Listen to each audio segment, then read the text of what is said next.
Did this just become the most expensive PlayStation 2 game? As always, before we get started, make sure to hit the like button down below to increase your chances of selling a PlayStation 2 game for $10,000.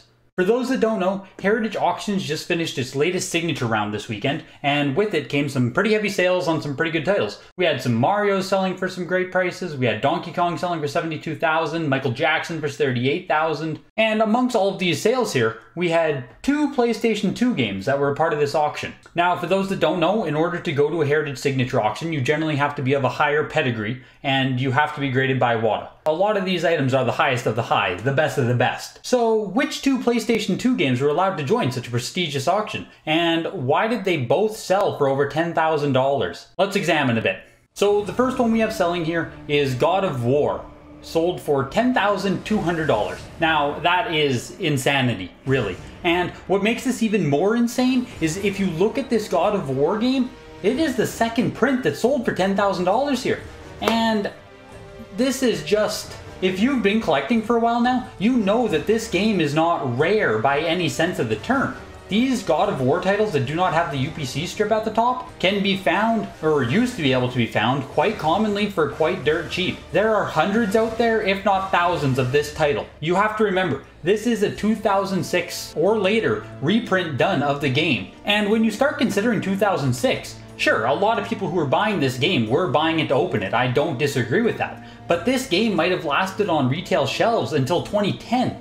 This game selling for $10,000 doesn't make sense if we take into the expected supply as well as the ease of grading. Sure, this is a 9.8 A++, but we're dealing with a plastic DVD case now. This isn't cardboard, this doesn't damage easily. There's a lot more of this game that survived at 9.8 A++ than you're gonna find in any kind of cardboard releases as we move backwards. I don't disagree that the first print of this game actually is a great PlayStation 2 collectible and will see appreciation over time. I don't disagree with that. I can only assume that following this sale, the market is gonna flood with these second print God of War games, and the buyer of this 9.8 A++ at $10,000 is gonna be sitting on it for quite a while before he can get that much out of it. But this game isn't why we're here. There's a game that sold for more than this.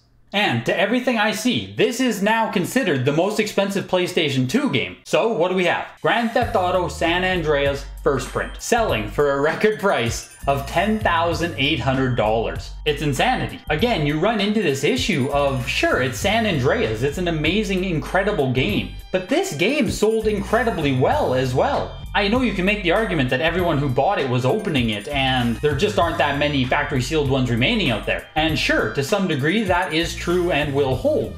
But again, we're running into this spot where finding a factory sealed San Andreas is going to be far, far, far easier moving forward than a lot of these other retro games that are commanding these thousands and thousands of dollars. It's all just a relativity thing here. And the biggest thing here, we look at this San Andreas, this game got a 9.8 A, an A seal rating. When we get into PlayStation 2 grading, the seal is very important. The case itself doesn't damage easily, so you're gonna have a lot of these games that can hang out in the 9.6, 9.8 condition range, because really to damage this case, you actually have to, you might be able to drop it and still get a 9.8 because you're dealing with a DVD case. So with an A seal rating, that is not good. A 9.8 A is not a great grade when you're talking about PlayStation 2. You need to understand that. In a lot of instances, I would much rather have a 9.4 A++. But anyway, this is the state of the market we're at right now. What do you think? $10,000 PlayStation 2 games, God of War, San Andreas. Let me know how you feel about it down in the comments below, and I'll see you next time.